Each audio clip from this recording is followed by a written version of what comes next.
Magandang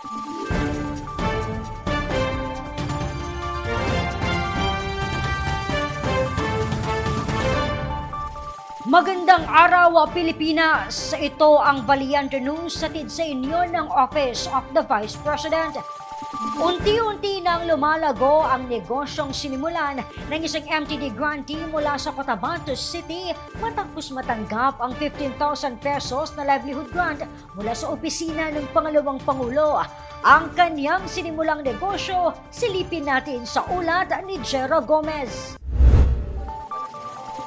Pagbebenta ng kagikit at chili garlic sauce ang pinagkakakitaan ng negosyanteng si Alve mula sa Cotabato City sa Bangsamoro Autonomous Region in Muslim Mindanao. Si Alve ay isa sa 10 individual na nakabenepisyo ng Magnegosyo Taday program kung saan nakatanggap ng 15,000 pesos na livelihood grant sa pamamagitan ng OVP BARM Satellite Office. Ang negosyo ko matagal na siya, ma'am. Maliit pa yung mga anak ko, nag-start na taga kami magnegosyo. So, kasi kung sa financially talaga, makatulong siya. Kapiso-piso man, pero pag mabuo mo siya, makaipon ka rin kahit papano. Kagikit yung ng isda sa pastil, pero yung sa akin, wala siyang kanin. Kagikit lang siya. Yun lang siya ang Tapos yung chili garlic, yung the rest doon, yung frozen product. Yun yung ko siya, divide ko siya para mahati-hati ko yung 15,000 doon. Meron din yung suka na sinamak, pero ginakuha ko siya sa takurong.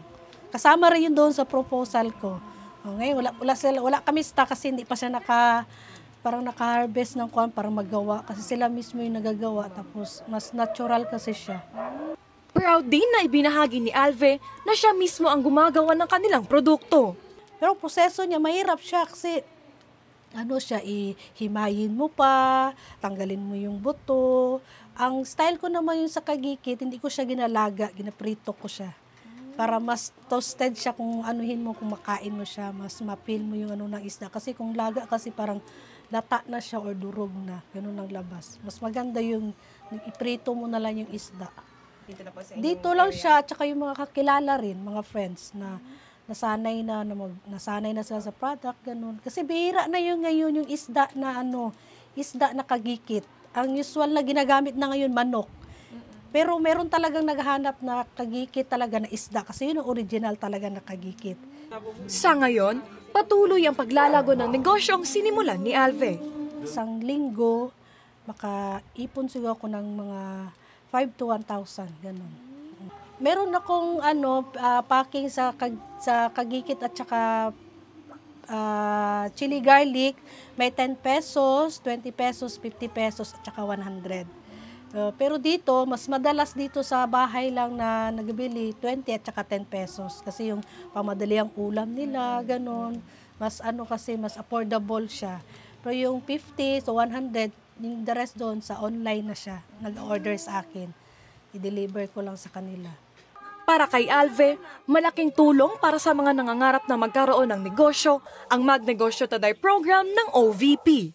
Malaki po talaga kasi kung isipin mo, ma'am, kung ka ng kapital, usually yung iba 5-6, utang, magbayad ka pa ng tubo, pero ito binigay sa amin na walang tubo, kailangan mo lang ipaikot talaga. So dapat magiging ka rin, responsible ka na kailangan mapatakbo mo ng mabuti.